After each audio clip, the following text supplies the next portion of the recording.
So I'm calling the December 9th meeting of the Circulation Interlibrary Loan Advisory Group to order at 9:31 a.m. We currently have everyone here except for Bob Bigden Russell and Courtney Volney.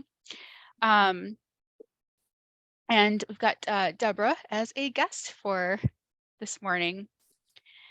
So in terms of the minutes, were there any changes or adjustments to the minutes from our September meeting?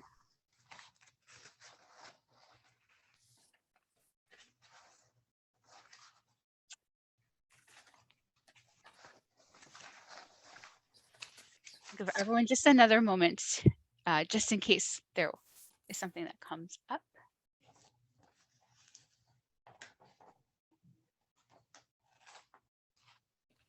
If there are no changes, I will accept the minutes as submitted. So we will take the draft out and, oh, sorry, did someone have?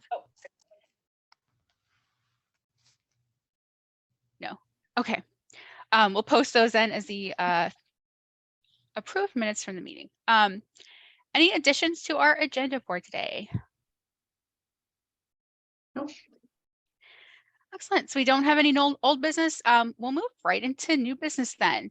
So this is kind of a low-key meeting. We don't have any action items that we'll be voting on. It's more discussion topics and discussion topics to just kind of get a general feel of how what the group thinks about them, and some, potential like cause effect. So we've got 3 things we're going to talk about today: distribution emails, a phone verification setting, and everyone's favorite topic, reports. So let's get started. I'm just going to share my screen here so you can look at our slides.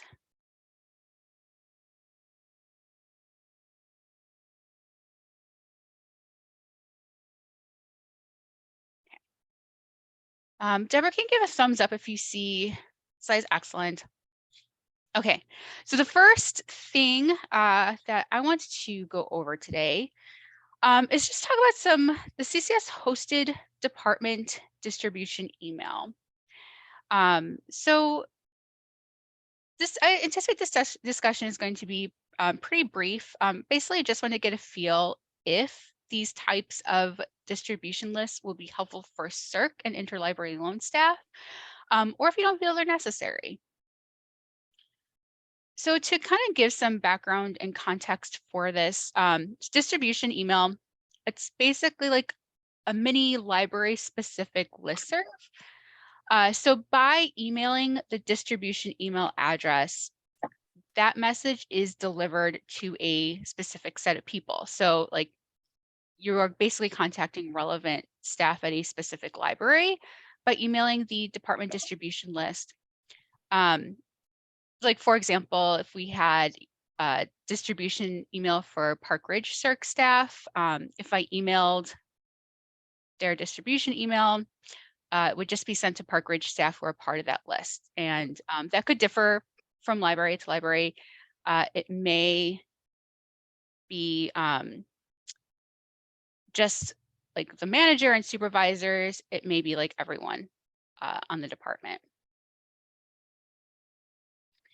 Sorry, my computer's doing something weird. I'm just going to stop sharing just for a second here.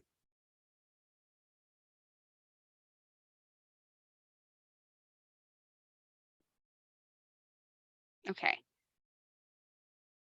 I'm going to try that again.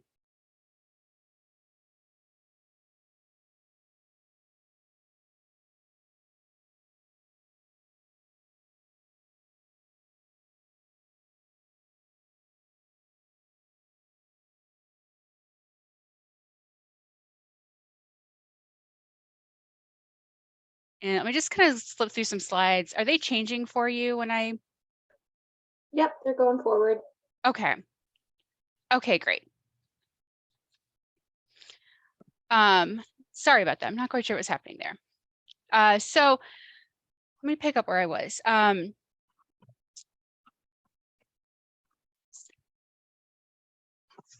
Okay, so if you email the distribution list, it's just going to go to people on that specific list. And we do have these already for technical services staff. And typically it's used if libraries have like a catalog related question that they just want to bring to the attention of a certain location. So for example, you have a question about like a certain bib record, only Niles, McHenry, and like Gray's Lake carry that bib. You can get in touch with those specific libraries, relevant staff at those specific libraries, instead of emailing like the whole listserv. So I'm interested to see if there would be interest for circulation or interlibrary loan distribution lists. Possibilities that we could use these for questions like mentioned with tech services specific to a site. So you can ask a library if they wanted to like check the shelf for an item, ask a question about like a potentially damaged item as opposed to emailing like one person directly. So for example, you know, if I wanted to like reach out to like Villa and ask them to check the shelves for something, you know, I could email the distribution list and would go to like Rachel and Lynn and maybe like their shelving supervisor. So I could target just the relevant staff. So there would be some things to manage for on both the library end and on CCS's end. So in terms of like library responsibilities with this, you would be expected to respond to inquiries to the emails in a timely manner. And then very importantly, you would inform CCS staff of email additions or removals to the distribution list. So, you know, you're kind of working on to like that onboarding or offboarding process as new staff are hired or move around or they leave the library. And then CCS would add and remove staff emails from the list as needed. So I hope that kind of helps kind of give some background of what a distribution email does, like the purpose of it. So I'm just interested to hear like if this would be helpful for you or not, or if you think what we have kind of going on already works for your site. So I'm just interested in, I've got some discussion questions here. Obviously, if you have something not related to the question, feel free to speak up. So I guess my first question for you is like, what do you see some pros being for using the distribution list? We at Algonquin have several of these that we use already internally in respond to things. So for example, when people apply for a library card through our website, we don't go directly through a system. It's an email sent to our circulation department. So everybody in the circulation department gets that or whatever. And also when another way we use something similar is when people have a passport question, we have those all go to customer service. And then when people send a contact us to the library, those go to like department heads so they can spread it out. So I would say the pros are getting to the people that you really need to get to. And I'll tell you the cons later, but I think it's an amazing idea. It's been very beneficial for us.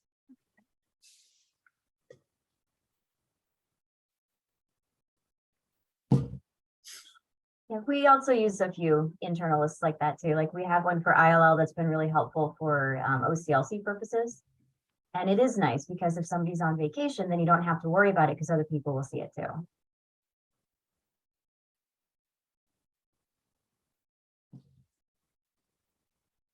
I like the fact that if someone leaves a library, that you have multiple people who could still receive that email. So if there's an email thread or chain, just replying all means that everyone in the group will get it, or then you can kind of say taken care of. It's a checks and balances. I know then you're relying on how many people are working on it. I know Belinda said like the cons, like how many people are working on it at the same time, you know, so, but I think it has more pros than a little bit of the cons, because no matter what, at the end, something's probably going to get resolved or pushed up.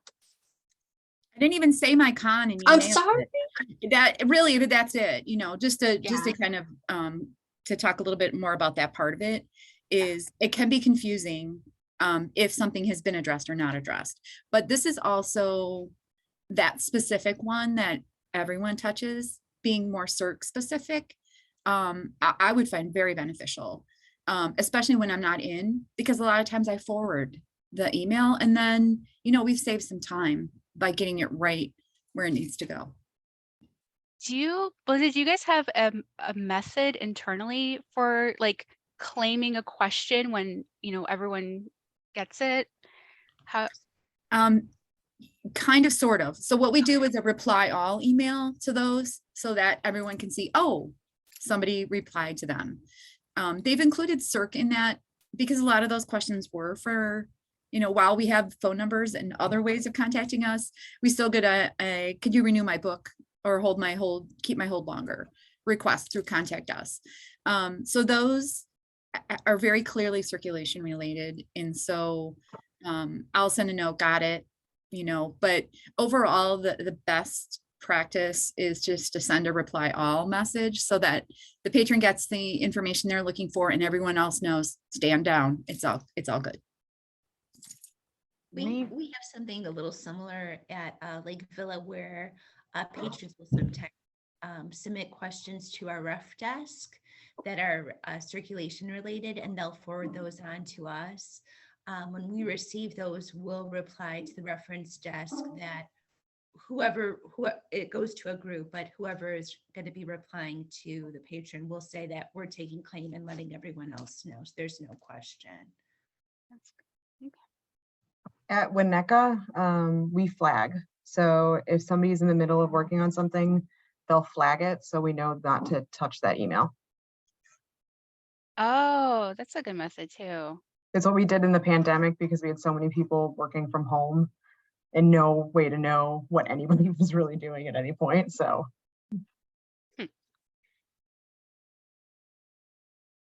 we have similar things here at Prospect Heights. I just frequently find I'm getting messages that I shouldn't be getting. So, but then I just send them off to whoever really needs them. But for some reason, they wind up in my inbox. I also like it. I know it's more internally through CCS, but sometimes when the patron wants to speak to like a specific staff member, or you don't have their personal email attached to it, so nothing gets lost for that long term. So I think sometimes when people leave a position, patrons still email, even though like if you forget to close out that email or something. So I think having a generic is kind of like, okay, someone's going to take care of it. How many people? And you can put as many people on it as you need. It could be one person at one library that takes it, but in another library, it could be 10.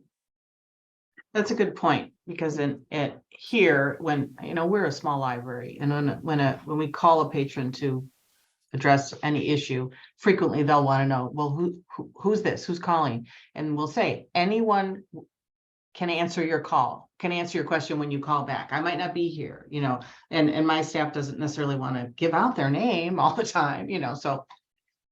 Of course, we use that's a little different, but. It's very similar though. We have a customer service email that we send things to patrons through. So it isn't, you fall into that trap when, especially when we have so many part-time people, they're not here for 3 days and the question's lingering there. It's hard to break people of that. I mean, I tell staff, just give them your name and tell them and assure them, someone will get back to you. It's worked really well. Every once in a while we got a few kinks, but overall that gives my staff a level of comfort to kind of insulate them from the, because a lot of people don't even use their last name on their name tags. So yeah, that works for us, the customer service one.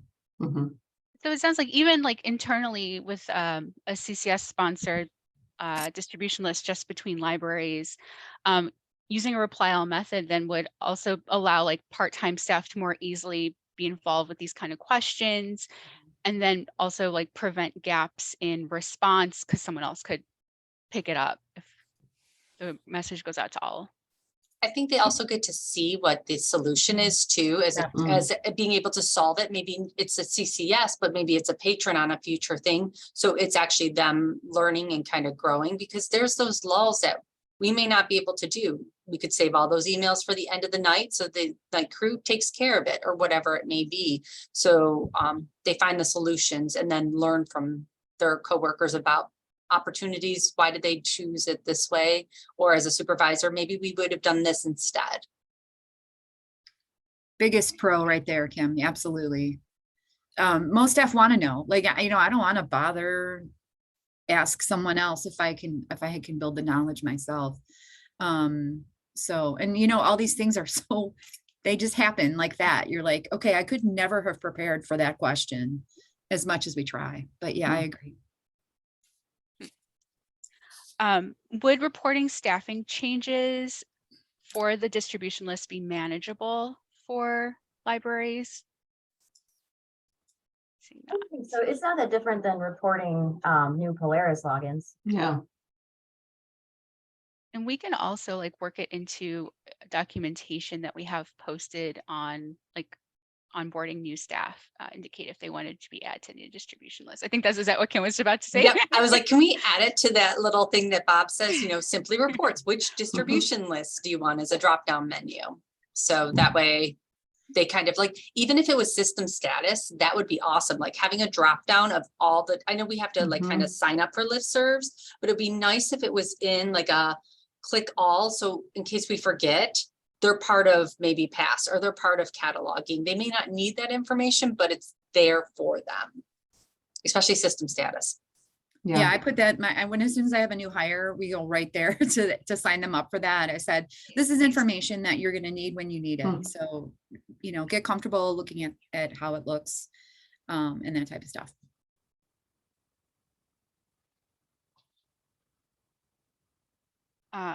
Do you foresee any situations where like we should recommend staff email someone directly rather than use a distribution list?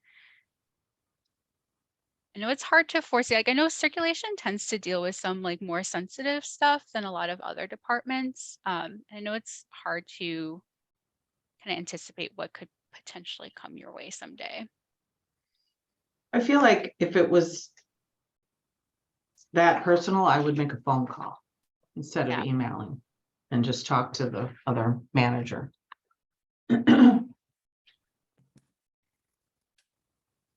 I know in the past I stepped in because I was part of a chain between one of the libraries and a staff member during the pandemic.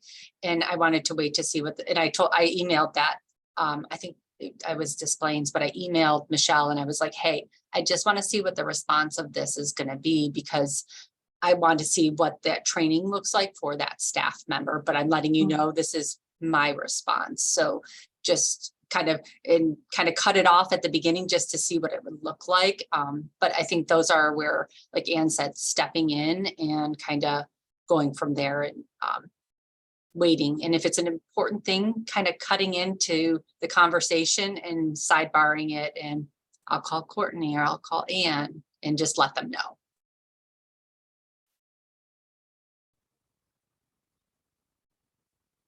This has been really helpful. There are definitely some like benefits to this that I had not even considered before. So we'll take these notes and we'll talk internally at CCS about possibly setting some stuff up. Any other comments or questions about distribution lists before we move on to our next topic?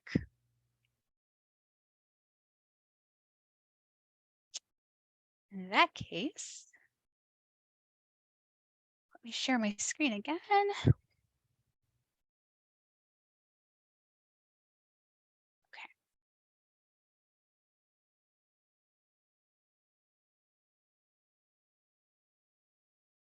So the next thing I want to go over is an optional setting in Polaris that we have not quite explored before.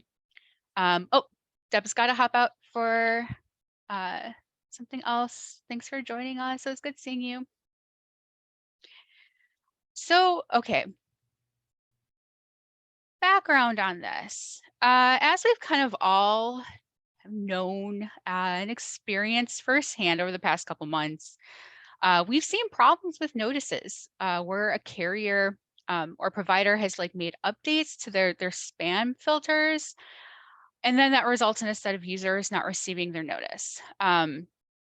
And the frustrating thing for all parties involved is like once a notice leaves our servers, there's not much that we can do or track. So we aren't able to really control what the provider does with that notice. But one actionable item that's been recommended that we can do specifically for text notices is to make sure that a phone number is formatted properly.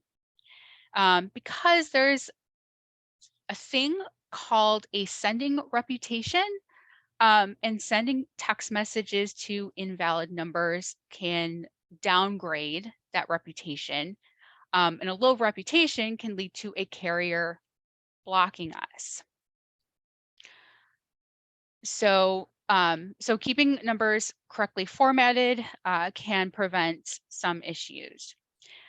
So we do currently have a web report that lists improperly formatted phone numbers. And when I say improperly formatted here, I'm referring to anything that is more than or less than 10 digits, and it cannot contain letters. So we've got a report that lists those improperly formatted numbers that libraries can, see their patrons, see what the number is. They can fix it. They can leave it as if it's appropriate. One option Polaris has is a phone verification setting. We don't currently have this on. We have the option to turn this on.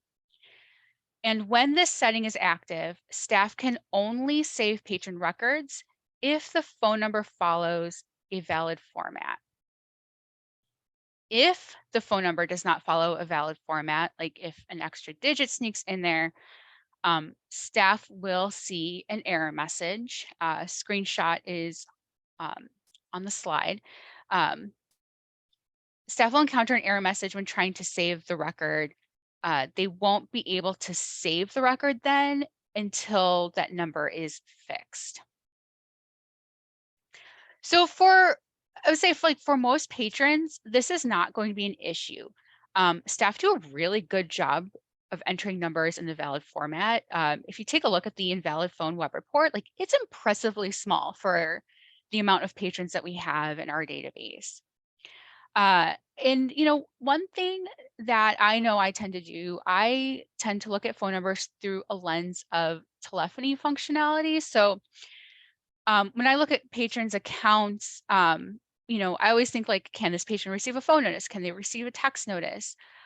But one thing that I want to recognize is that the phone field is also used as like a piece of reference data that library staff use. So it's not just telephony calling the patron, it's also library staff figuring out how to get in touch with a patron. So before we really look seriously at the phone verification setting, I just want to hear from you how this can impact library experiences with patrons who have things like numbers with extensions, international numbers, or like signals in their phone fields, instructions like do not call. So with the verification setting, if it is active, it's going to check the data in a patron's phone 1 field, phone 2 field, and phone 3 field to make sure that it follows that specific formatting. There have been some exceptions that we've found. The first exception is that if a user has blank phone fields, like if they don't have any data in their phone fields, and they're set up to receive email or print notices, Polaris won't look at those fields. It won't throw up an alert. The second exception that I found is that it doesn't verify phone numbers when making modifications in the Power Pack. So even with this active, a user can go onto their account online, they can edit their phone number in their account to anything they want and be able to save it. So that's a very quick overview of what this verification setting does. Now, this setting is only one that can be activated at the system level. We don't have the option to activate like on demand by branch. However, one thing we can do is tell it to, we can like scope the setting. So we can tell it to look at all phone numbers, or we can instruct it just to consider phone numbers used with text messages. I want to test both setups, but since it is a system level setting, we can only test one version of the setup at a time. So to start, I've activated the first option where it's looking at all phone numbers. And this is one thing that I asked you to test over the past week, to go onto the training database, check out some patron records, see if you can like get through transactions with them without being like interrupted in situations where it's going to be a problem. And that's kind of what I want to discuss today. And then after our meeting ends, I'm going to change the setting. So it's only going to look at numbers used with text notifications. I'll send you out an email with just kind of a summary of testing steps. So you kind of like retest those patrons, relook at the settings and the setup and working with it in the training database. And then we will have kind of like we'll have a discussion over email. So again, for this, like, we're not going to make any recommendations for setting changes at this time. It's just something we just kind of want to get a sense if this is something that's worth us looking into further. I'll go ahead and say, I did the test account, patron accounts, and it was horrible. I never want to do that again. Okay. But I understand the importance of getting those text numbers correct. So I think testing the version that you want to test would makes the most sense to me. We don't have very many people that don't give us a phone or a number or have those things. And I only recently started looking once I attended the, please look at all the reports that are available on CCS, Belinda, like the people aren't getting their call one or their numbers are wrong. So I've been working through that list. You're right, it's not that long. Hopefully it'll be shorter soon, but it's human error that's making mistakes. So I can see where it would be an advantage to catch those. But it's already an extra step when people don't want email. And, are you sure? Ugh. Yeah, I'm sure. So there's my 2 cents. I don't think I'm stepping in. One thing that I did notice though is we in the like new registration CCS, like the guidelines of registering a new patron, it says the dashes. I've noticed that when a patron goes online and does no dashes or anything, you can't look them up by phone number in the quick search. You have to have the dashes, or like I just tested it again on my own. If I have parentheses around my zip code and it'll show up. But if I don't have any dashes, my phone number doesn't show up if I don't enter it, if I enter it in the quick search with dashes. So, and I know in one of your slides, it doesn't care if it has the dashes or if it doesn't have the dashes to send a text message. But for patron uniformity, it's if a patron doesn't enter it right, or a staff member doesn't enter it right, it's not easy to find that patron sometimes. So I don't know if that helps having the pop up, just because if it doesn't meet that format, you need to fix it.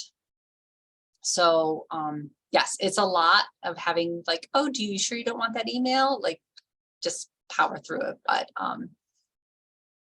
it doesn't come up on the Bob's report either if it doesn't have the dashes, because it's considered a real phone number.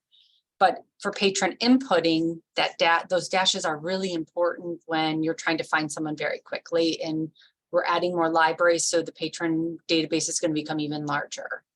So I don't know. That's just food for thought.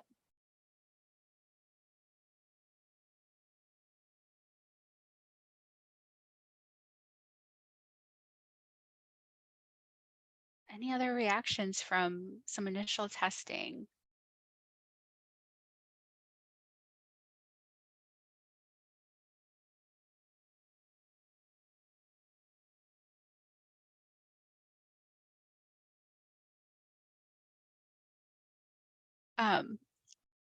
If that phone verification setting was active, oh, I'm sorry, Anne, were you going to? No, I was just gonna say, how does it react? And I was testing it this morning, but I didn't put this one in, but in looking at your samples, how does it react if you put 3 digits, a space, 3 digits, a space, 4 digits, so with no hyphen? It would accept it. Okay. Yeah, the format that telephony accepts, just look, it will accept both numbers that don't have any kind of dashes or spaces in it, plus numbers that include dashes or spaces. Okay. So yeah, so it really is just counting like the actual digits Digits, in there. Mhm.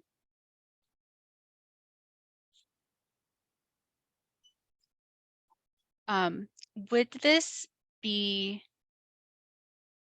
too much of a problem then? And I feel like I would sense the answer already. When you have like your in-house cards, those interlibrary loan cards, school cards, etc. For us, we just put the library phone number for all of those. Okay. Yeah, and for businesses, we put their own. For our home delivery, we put our or direct line to the person who handles that. So it really wouldn't be that big of an issue, I don't think. Certainly wouldn't add on to it. Okay. For ILL libraries, I don't know that we have too many international ones to begin with, and even if we did, I doubt we'd be calling them. And extensions, I don't think we use too much either, even if they are in there for the ILL libraries, because they're usually contacted by email. And I really think, like Kim was mentioning, that with all the libraries, coming together, that I don't think we've ever put in an extension, for someone. But I have seen them on that list specifically, as I've been cleaning through it. So uniformity, benefits everyone really. So. This might be a question more for Kim, since you worked with like a lot of Northwestern students at Evanston. What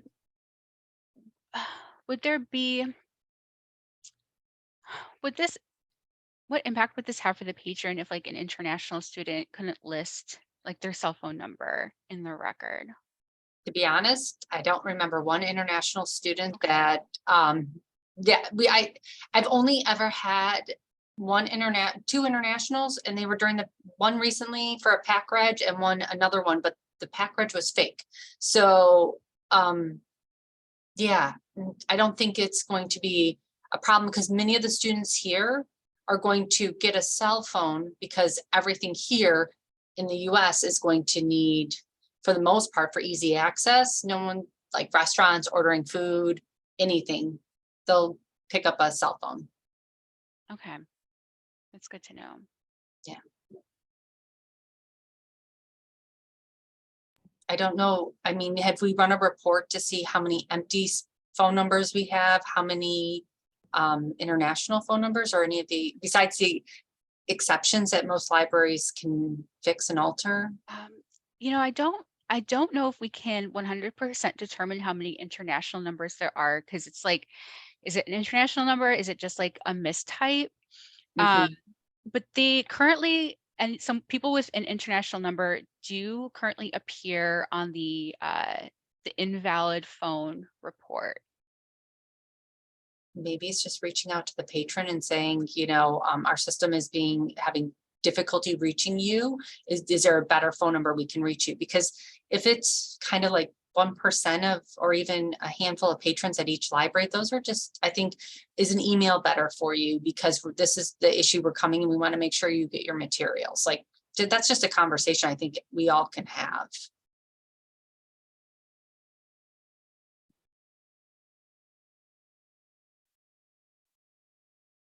If you want to, that's just my opinion. Any other thoughts on this functionality when it's looking at all phone numbers?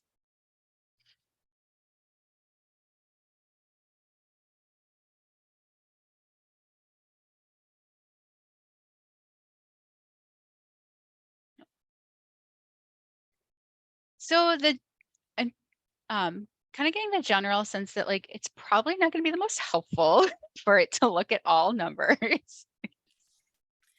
Well, it's laziness on my part, to be honest, but in pop-ups, I feel like staff sometimes I know you power through is really the words like Kim was saying, but I feel like sometimes it overwhelms staff a little bit and it'll cause them to pause. It can be a long process for new folks anyway, and I have so many of those. But anyways, since it is so few, would it really change the patron experience if we type the number in right the first time? It certainly benefits everyone down the road. It's just kind of that change thing that we need to get staff a little more cognizant of, and we'd still have to keep the reports going because people can still make changes. Do other libraries have folks that make a lot of changes? Because I don't know that we do. For themselves. They usually call us. So probably it would be even less than, that we'd have to clean up. And most of it's done right at the registration value of it. So I think just having it, if they choose text, that seems like the most beneficial for us, because we also don't want to have the two texts buttons clicked, like your option is text and you choose the second text because that causes a problem. So yeah, I guess we'll test it when you just put it on phone. And if we do it, maybe do it when we switch with a new library, because that's usually like, hey, new stuff.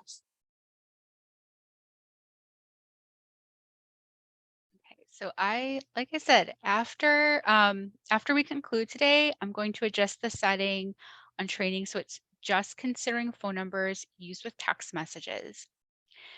I will email the group just to kind of paste in the testing instructions again and those test user accounts, maybe a few extras in there, and then we'll take some time to try it out. So like I said, we're not something that we're like jumping on to make a decision because yes, it's definitely going to change staff experience and LEAP. So it's possible that like our next meeting, we might pick this back up in a more formal discussion. It'll give me a chance to talk to staff about it as well. I'd really, I'm guessing they probably will feel, well, it depends on who I ask, I guess, but I'm pretty sure I could get most people saying, oh, it would be easier to contact people when we need to. Of course, let's do that. So, and then I'll have the grumpy Belindas out there that are like, oh, change is hard. So, but it's about the patron experience. And if it makes it easier, then we're all in.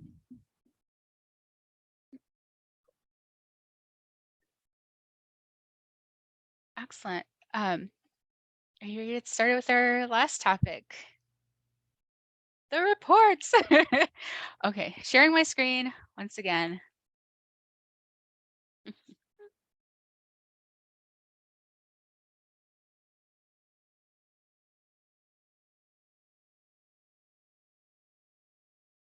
Our guidelines. So for today, our final discussion topic is going to look at reports. So like the agenda packet says, we have a lot of reports that are available to staff. there are almost 90 web reports, shared web reports alone. That doesn't include any like custom reports your library has set up or the Polaris staff client reports.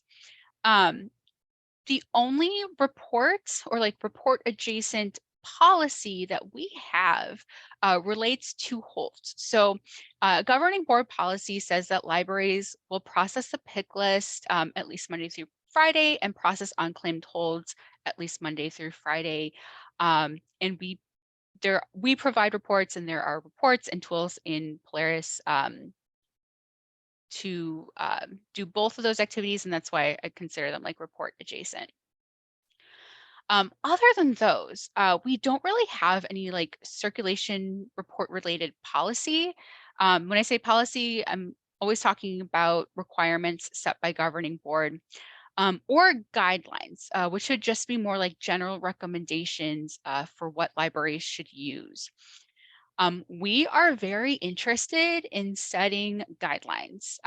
So we would love to be able to give circulation staff like solid recommendations on what reports to use, how frequently, just so that these aren't as overwhelming as they can be. And then new staff that come in have something in hand that they can reference. And then additionally, we're kind of like thinking if there are any other report or report related activity that should be codified into policy, like those requirements on like running the pick list or processing unclaimed holds.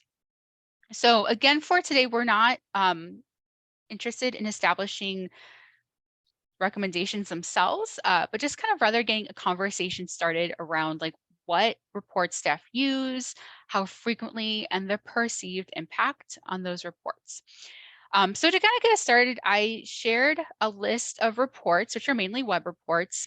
Now there are there's possibly reports that you use that aren't on the list, and we absolutely want to bring those into the conversation today. And for this,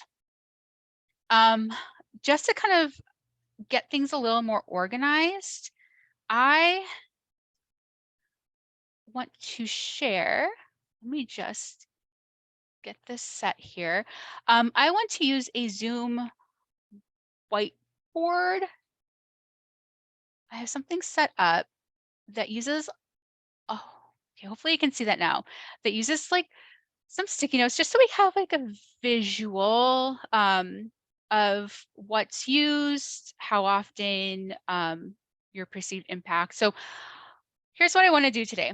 I don't expect us to like go through and sort every single report here. I'm not looking to like have everything in a place. This is just so we can say, hey, this is a report that we use. We love to use it monthly. Let's plug it in so we have just a starting reference for what you use. This is really zoomed out right now. I'm going to zoom in. I'm also not great at navigating through this thing, so I apologize in advance. So there's a lot here. I don't quite know the best place to get started. If there is a report that you're absolutely wild about and you love and you want on that board right away, I say shout it out. We use print notices every day in the staff client. We use 2 of them. We use the bill and fines. Okay. And so that is Monday through Sunday. Another one we do every single day is our pick list. We do that 7 days a week, just once a day. And then they kind of go off from there. Okay. That's or daily search shelves we use every day as well. And there's a custom one in there for us. I have it generate when materials are 43 days overdue. So before the 45-day mark, we can check our shelves and people don't have to get an email saying their thing is missing if we missed it when it came in.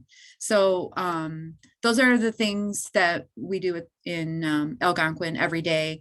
And most of the other ones are monthly for IPLAR report purposes and statistics for our board reports. Okay. Of the other ones that I do. And I did learn about all the ones where people aren't getting their notifications, Belinda. These are things you should be following. I really enjoyed that seminar or webinar, but I'm trying to think. There's a few I don't see on the list that you gave us that we use, but they're mostly for IPLAR, like monthly stats by item collection. So, you know, that it's just a once a month type of thing for me. But those are definitely the ones that we use all the time, every day.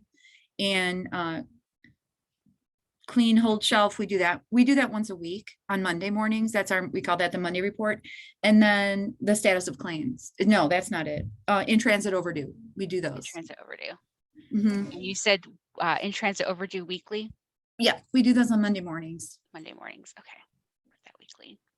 So I'd say one equivalent.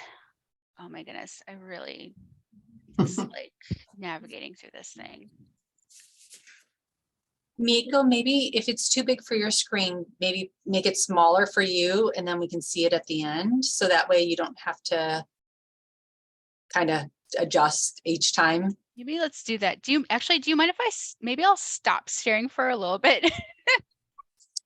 Yeah, we can just pop up our reports that we use, and then you can pop them where they belong. And then we can look at it. That sounds great. And I want to learn how to use that because it seems really fun. I love color coded things. I'm a visual person. So like, I'm really enjoying how this looks, but I don't like how it's Maneuvers. No, Yeah. you don't have to.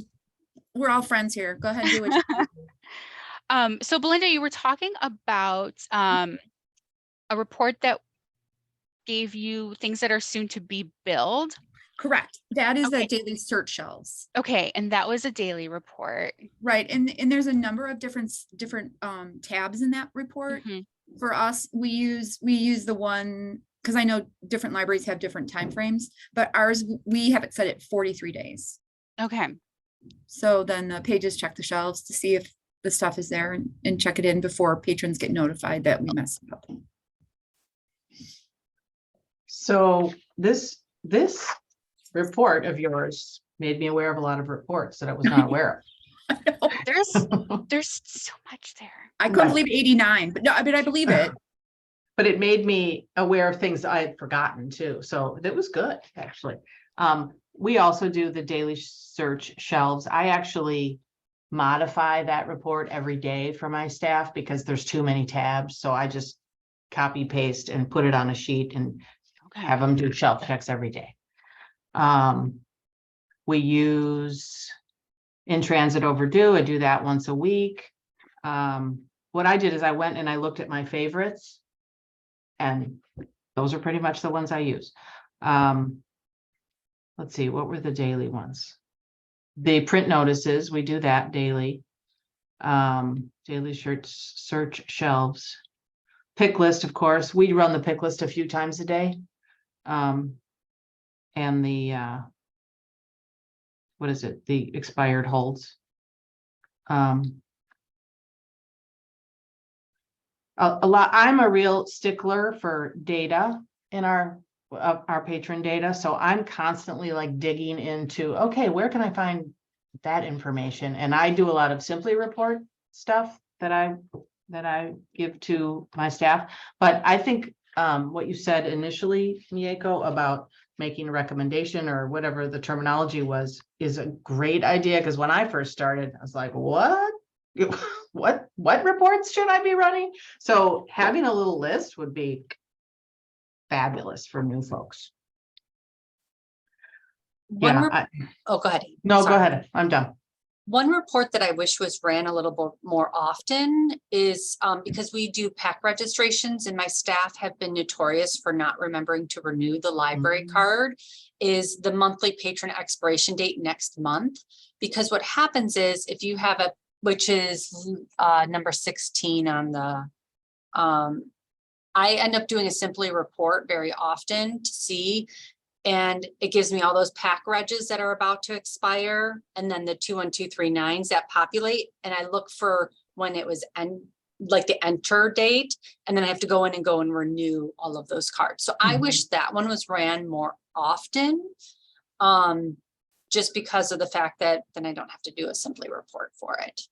But I don't know who else uses the PAC registration through CCS, but I hate that patron's getting notified 31 days later after just being in the library. So that's a frustration. And we only use the items with the status of claims on a monthly basis. We don't look for it on a regular basis because we've already changed the status with the patron. So daily doesn't necessarily mean we do it on a monthly.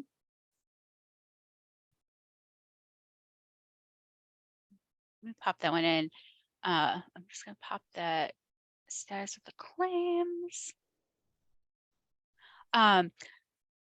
Going back to the PAC registrations, does your staff use the monthly expired PAC registrations or the list of all users, the monthly patrons expiration date next month? So the monthly expired PAC registrations are only just the PAC reg, not the ones that my staff have converted to a new patron. Okay. So I don't know, monthly expired PAC registrations, we have the setup for our own. But we use the number 16 monthly patrons expiration date next month. I wish it was 2 months out because we've already sent that notice because it's on the 30. Does that make sense? Like, Yeah. I wish it was a little bit more out so that way, if a patron had it mid-month getting it, then I could reach out to them sooner.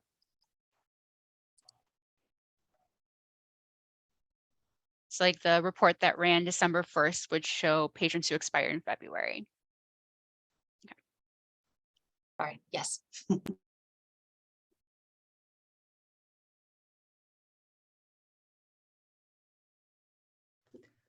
I was just gonna say at Lake Villa, we run the notices and the picks Monday through Friday. We don't run those on the weekend. And that's a good distinction. I would say for like a daily definition, I'm just going to make a note that like Monday through Friday would kind of be like like basically doing it business days would be the expectation, because there's not always staff there on the weekends who would be responsible for the reports or have access to the reports.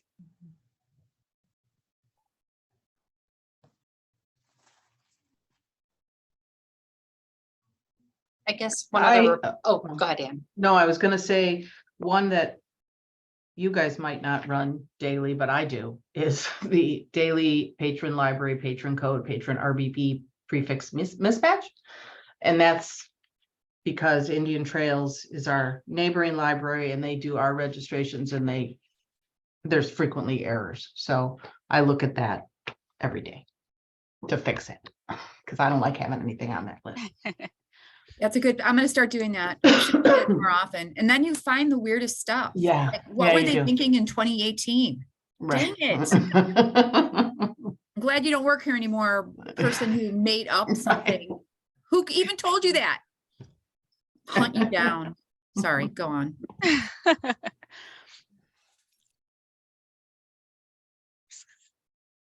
I was just going to say, I don't know how your staff does refunds for patrons who may have returned things, but the patrons with deposits or credits, I don't look at it a daily basis. I look at it on a monthly basis, but I know depending upon how your library does billing, if you automatically send a check out to that patron or if you wait for the patron to notify you, because sometimes if it's returned at another library, you have to go in and look at it. So I don't look at it a daily. I look at that on a monthly basis.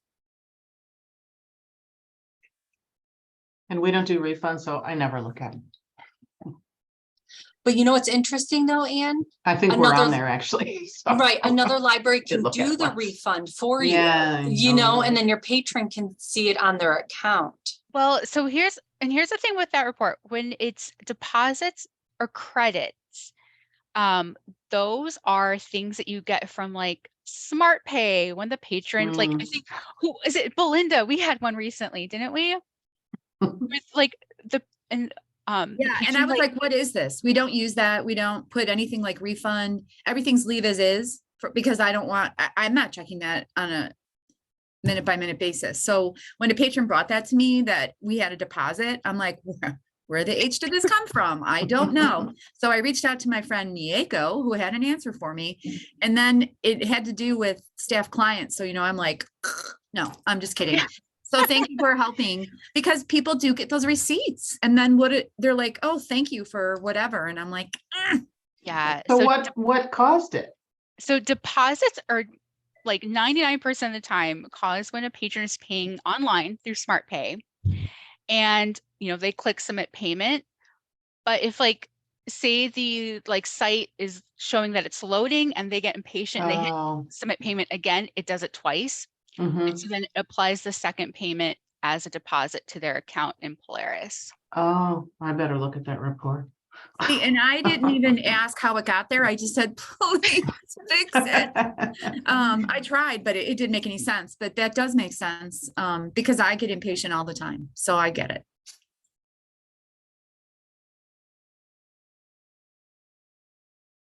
So one report that we use that hasn't come up yet is the daily detail payment report. Since we do a lot of financial transactions at the desk, including credit cards, so I have somebody who goes through that every day when she counts the cash registers, just to make sure everything matches up. Oh, Nice. have you found a lot of inaccuracies that way? Not too often. It used to be helpful when we used to send money back and forth between libraries. That would help Right. with things that we owed, but thankfully we don't need to worry about that so much anymore. It was a dark time. Uh-huh. Yeah. Anything now is usually credit card related, like something happened with the credit card system and we need to double check, like maybe a transaction isn't showing correctly in the credit card database, but it shows on the payment report. Right. And I would say at Algonquin, I use that on an as needed basis, because we have license plate renewal stickers and passports that we run through our self-checks. And, you know, I just want to make sure, because, you know, when you have that impatient person with their debit card trying to do it and their bank says they took it out, but it didn't work. I'm telling you, it didn't work. So, yeah, that's a good plan. I just wondered if it was beneficial, because I never thought you used it on a daily basis. Our finance department uses it on a daily basis so that they can see how much money is coming in online through payments. And because we take cash for like kind of retail sales, there's been some errors. We used to do everything by a cash register, and only 2 staff members were able to approve removing funds from a patron's account. It was only done by the other 2 staff members. It's now been empowered for them for the last 2 years to be able to do it. So there's like some errors where we don't mark items as damage to a patron's account. We actually declare it lost. So we only show 1 bill, but sometimes staff go back and mark it as damaged, leave the book still checked out to the patron. So then it gets declared lost because it's been, if the patron may have already paid, it comes up as a double bill. So the waiving of that We just fee. had that. Yes, so that's why everything is declared lost, because it's a one-click wonder, and then it shows up on, what report is it? The lost missing bindery damage report. So No I look waive at, as well, yeah. yeah, because when another library marks it as damaged, it shows up and it never kind of disappears. So we have to take care of it on our end of checking it in, declaring it lost, waiving it, and then so the selector knows to purchase it. I wish that was a little bit more standard across the board, but I know it's not something we can do, Right. because damage just stays there, There's not, you have to do some more to it. Until the patron pays twice, and then you're like, okay, hold on, let me. Yeah, And there's or no then fun. they're like, no, we've already paid it. They have the receipt. We show that the payment, but the book's still on the account. That's me. Yeah. So I do agree with Alicia. We use that daily. Not the waive so much, because we don't have to, Right. because there's so much stuff we waive. So I usually just check that report monthly, that one that you were talking about. Unless the, you know, the daily thing, then I'm double checking to make sure card went through or didn't go through or whatever. do any of you use like the patrons expiration next month to get in touch with those patrons who maybe haven't been into the library in a while? I just wondered if anyone uses that as like, hey, we miss you, come back and visit us. I've been thinking about it. Yeah. When we issue cards online, when people apply through our website, we give them a digital card, so it's valid right away, but only for digital services. They have to physically come in and get their card. But I like that idea though, because we do it for 30 days, but if we did it for 60 days, then we could send them a notice and a month ahead and say, you better get your booty in here and get your card or we're going to erase it, which it doesn't. You know, we've tried many different things to not waste cards all the time. But then, you know, the beauty of e-content is that the card lives on and on and on, even if they never come to get it. So, but yeah, that's a good, I like that. I want to jot that down.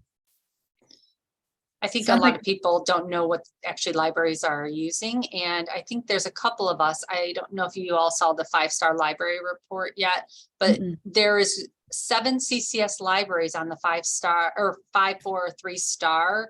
I don't have it in front of me, but there's 7 CCS that are rated across the country as meeting the goals of being a 5-star library. Where, That's can you send us that report, Kim? 'Cause you just have It's so many great in things in your it's back in- pocket. it's in print here. Let me look and You don't have see. to do it right now. I'm just. Yeah, I don't have it listed. Anthony, our director, sent it yesterday and printed it out because it's a print article right now. Oh, okay. So Is yeah, that through Library Journal? it is through LI Library Journal. Yeah. So I think 42 Illinois libraries were star rated. Miko, did you see this already or no? I haven't. I was gonna look it up right now. The Google machine is working. So the libraries in the consortium are Wilmette, Northbrook, soon to be Cook Memorial, Ela, Des Plaines, is Mount Prospect is they're not, are they? No, not yet. Okay. And it's Warren Newport that Oh, Warren joined. Newport? Yeah. Which one did they say? Cook Memorial. Oh, they're on here too. So somewhere there. Sorry. Let's see. Champaign, Evanston, Niles, Maine, and Indian Trails. Huh, what, Indian Trails? No Prospect Heights? Okay, we gotta up our game over here. I know. Yes, it's expenditure, but Congratulations, it's Kim. expenditures ranging in 5 million to 9.9 million. So there you depending go. upon, that's the only part of the report that I received. So if your library does not have expenditures in that range, you may be in a different, I've only seen for Category. our range. Yeah. Thank I you. know, but that's awesome. Congratulations. Yeah, congratulations.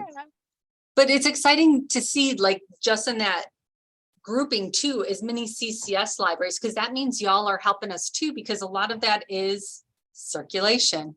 So physical circulation. So thank you for your materials. You know, that's big for all of us. I'm gonna see if I can get my hands on the complete list. Mhm. I'll send that if I can. I'll send that out with the wrap up email to the group. Yeah, and I'll look to see if I can Xerox that will be recording. So no. That's very exciting. Yes, I will see what I can do. Let's see. Are there any collections libraries here? We are. You are. Do you use any of those web like pre-collections reports, or is there not much like actionable, useful information in them? Okay, that's what I was wondering. With them, yeah, I usually log into Unique directly. Okay. I didn't use it at Evanston. I don't know if it's currently being used, but no. Okay. That's helpful to know. And then there are like some of those patron cleanup reports, like patrons who like are no longer minors, but still have like parent information in their record, or I'm trying to think what else. I use that one monthly. You use that one monthly. Okay.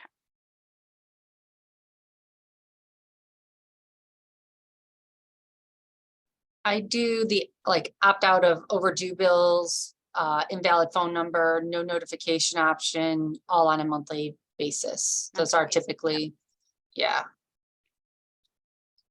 And Louise said the reports that she uses for her ILL staff are as listed too.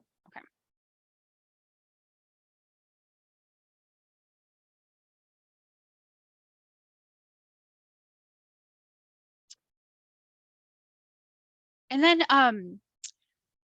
things that relate to holds. I didn't put many hold related reports on this list. I think aside from like item holds,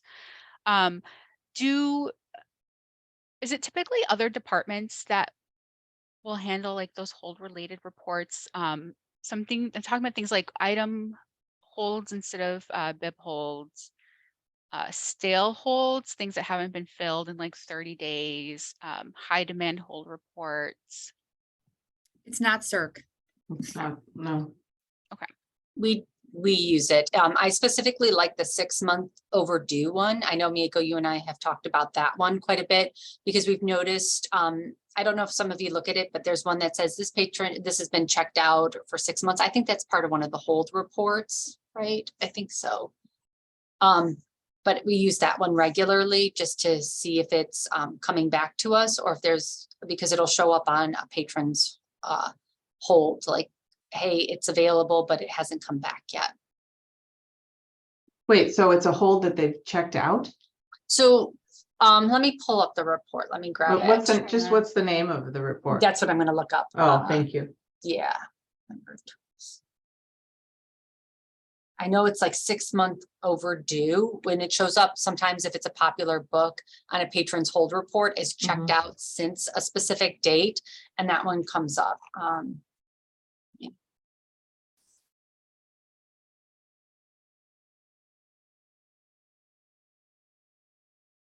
I just wish that one hold report, Miyako, didn't include on order records, so that way you could clean it up a little bit easier. Even though that's one report. Let's see. Okay, so is it the yeah, under bib and item management, there's a report, monthly items 6 months past due.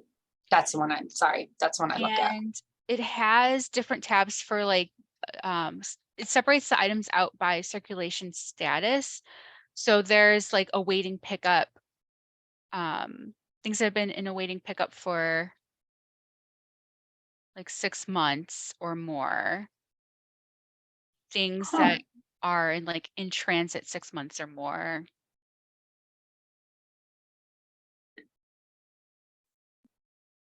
I don't have that one on the list, so I'm gonna write that one down.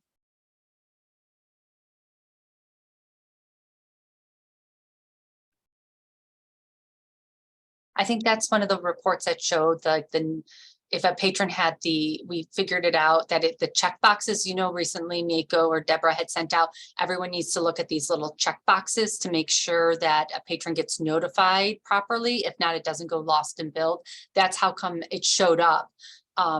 For outreach, it was an outreach patron that I get it. You don't want to send them bills or notices, but it caused an item to stay checked out and just in limbo for so long. Oh, look, there's another one. And how frequently do you use that report? Louise looks at it on a weekly basis, I believe. And then there's Jessica, Technical Services, looks at it for the in processing because those hang out for a while. If I don't know who does your check-in of in process, but if it's not done properly, it could be on your shelf and people don't realize. So we do search shelves for that. And then the repair, things that are over in repair for so long, if you use repair as a status, just confirming it's still there. Oh no, I'm looking at a different report, I think. No, I'm looking at it. Monthly items 6 months past due.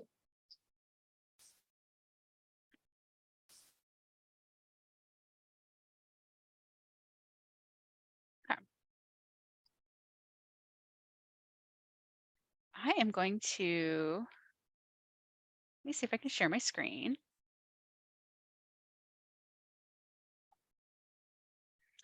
So we have reports, share my screen. Okay.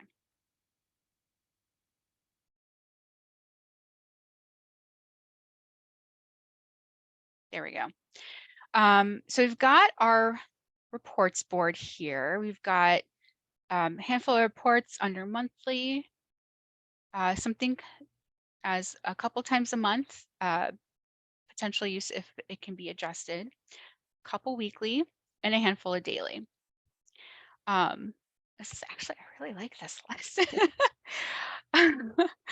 Now, in terms of like, I do kind of want to talk about impact too before we wrap this up. And when I reference impact, it's things like, is this going to have a negative effect on like the patron experience or staff experience if we don't do something? So let's say like print notices would probably be a higher impact thing. And I have everything over here. So it's minor to major. So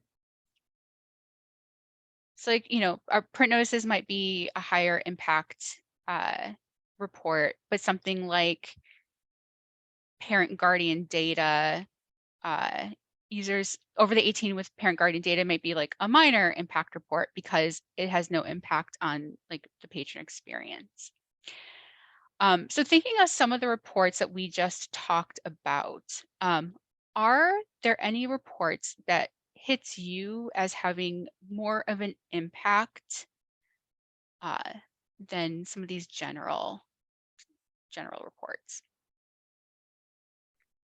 In transit overdues, especially if they're holds. I would say that super high impact or like kind of a moderate impact, high impact. High impact, especially if it's a hold, because it just sits there for that patron. Right. And this is something that we've talked about many times in our tech group. So yeah, I agree with that one. I think most of these, if I'm not using them, I either don't know they exist or that, I just don't have a need for them, which I'm going to spend a lot of time going through to make sure I don't have a need. But these things that we use all the time, we use them all the time because they're all important to us.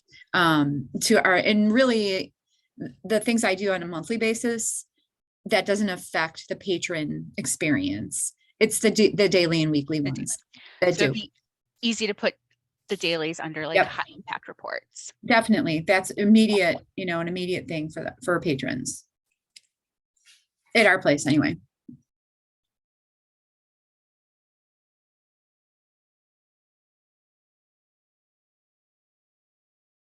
And then for the monthly ones, a lot of these are kind of lower impact.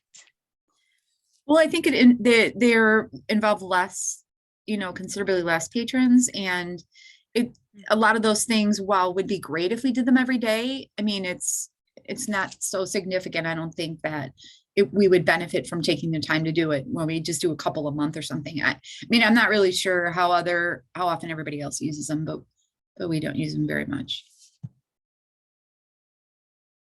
And I think the only one I would say, if Bob, or we could change it, they use a couple times a month, the monthly expiration date for patrons. I wish that one was either I used it more frequently, or I just feel like the data is not beneficial to us in a way, because we've already lost the patron. Do you know what I'm saying? Like I wish it was 2 months out. Yeah. And then I would use it more frequently. I'd probably use it on a monthly basis because it's 2 months out. And so that way I'm a little safer. It's like used to reach out to patrons. Or fix the account if needed. Because we're using national change of address, so most things should be good. But for those accounts that we don't, like some libraries that don't, maybe this would be an opportunity, because yeah, the pack regs are where I really wish, because they've taken that opportunity to do that application and come in and get the card, and it's just an oversight by staff. Because see, I know that we can't have anything from Innovative to go, okay, time to renew the card, because it only lasts 60 days. So I'll kind of move this under like a moderate.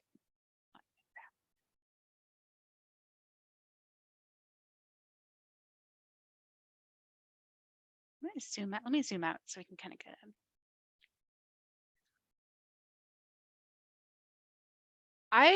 I really like the start of this. I feel like there are some great recommendations here without being overwhelming, putting too much on your plate on a daily basis, a weekly basis, or a monthly basis.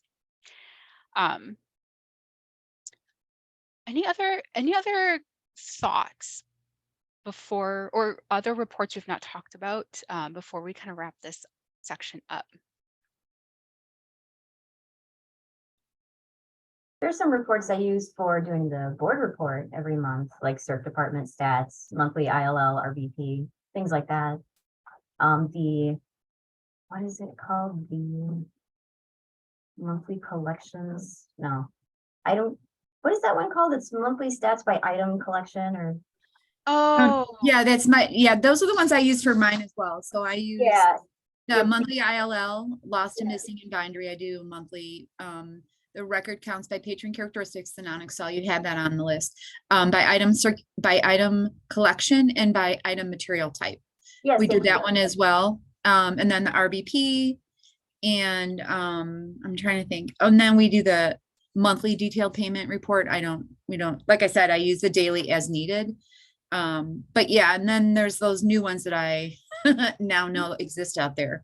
Deposits and credits and invalid phone and or email, no notification options, those like basic manager cleanup stuff that it's been a little messy. Sorry. so this is actually a really something I have not thought before is like libraries report different things to their boards. They need different stats, but there's so much out there. So like, how do you know what to use?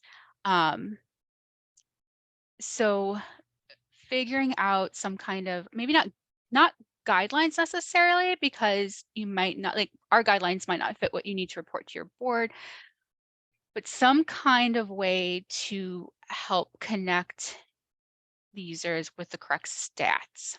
Recommendations, I think, is the word you're looking for sure. Thank you. Yeah, and I think, I would definitely benefit from that because I feel, and I'm a stats like, woohoo, this is very exciting to me. So that I haven't taken the time, and really it's just people before me showed me, here's the things that we do and why we do them. And then, there's 83 other options out there as well. So there's a learning curve that. I don't know if you all use it, but Bob and I had worked through the monthly graphs. Do you all use the monthly graphs? It's one of my favorite things to look at, to be honest with you. It's just a really cool report that bar graphs, line graphs, pie graphs that kind of show your users and how they're using the library. So I know some people are more visual versus number oriented, but I do like the monthly graphs. Where are you finding those, Kim? Under statistics, it's just called monthly graphs. It's right after your monthly CERC department stats between that, and it's just called monthly graphs. And you can actually, yeah, it's a really cool, I like that report.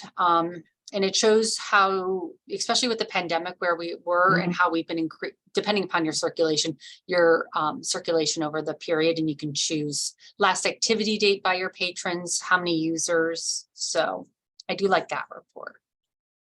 Hey, kind of in the same vein, would you folks be willing to share what, like your a screenshot of your monthly statistics, what you guys track? My director suggested that I just see, well, what do other libraries keep track of? He said, I'm sure that you already do that. I said, oh yeah, no, I don't, but I will today. So, I mean, I'd be happy to share our statistics, just the way I do it. I do it in a spreadsheet and then I turn it all into a big fancy graph. But just what you guys keep track of. We have a lot. Are you interested in just CERC or are you interested in the whole shebang?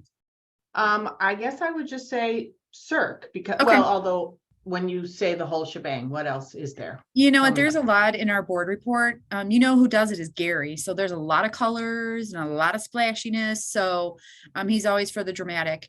But I'll definitely take a look at it and send you yeah, it's in our board minutes. Okay. So yeah, thanks. Great. that would probably be the easiest place to get it from, and then I can try to figure out who does what.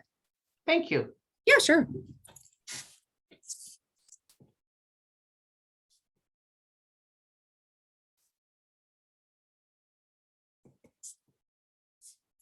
I'm gonna stop sharing my screen there.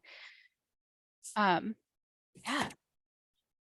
This was more than I was hoping to get out of the reports conversation. So thank you very much. Let's see. So we are just about at 11. I was anticipating wrapping up hopefully before this time. Any comments, questions on any of our topics from today's meeting?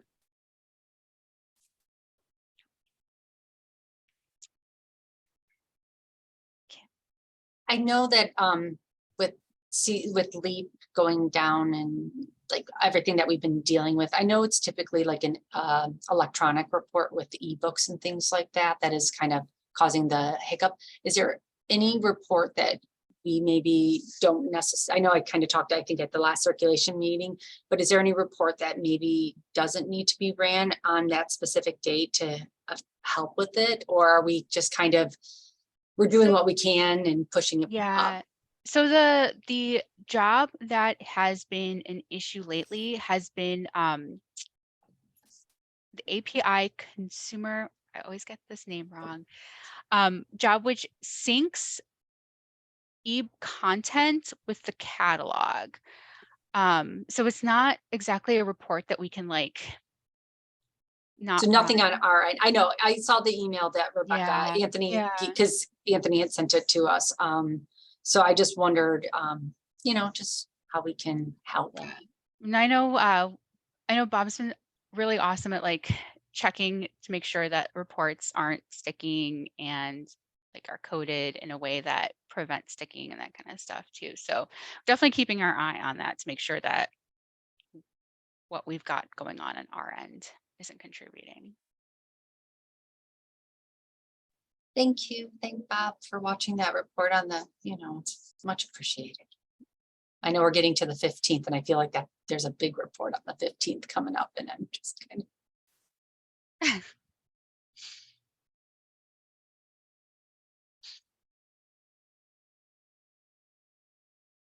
Well, if there is nothing else, may I have a motion to adjourn the meeting?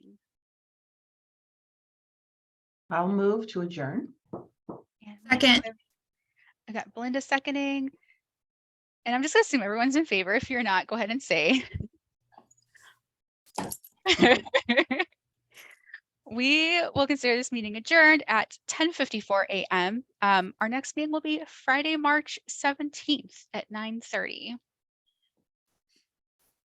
Is that That's St. St. Patrick's Day? Patrick's. I was about Yeah. to ask. Okay. Hmm. Everyone wear your green. Or get pinched.